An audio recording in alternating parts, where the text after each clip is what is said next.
मैं अपना फैसला किसी हालत में नहीं बदलूंगा। तुम जा सकते हो यहां से।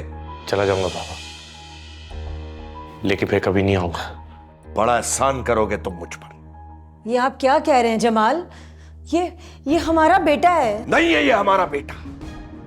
अगर ये हमारी औलाद होता तो जिस दिन ये घर छोड़ के गया है, इसको एहसास होता कि माँ बाप के दिल पर क्या गुजरी होगी। वो सारी जिंदगी नुमान के दिए गए जख्मों को नहीं भुला सकेगी। दुखों का मदावा भी तो जरूरी है ना। मैं गारंटी देती हूँ कि नेहा हमेशा खुश रहेगी। मैं कभी उसके करीब कोई दुख नहीं आने दूंगी। मैं उसकी झोली खुशियों से भर दूंगी। हमें बस तलाक चाहिए। ये इंस्पेक्टर यहाँ क्या कर रहा है?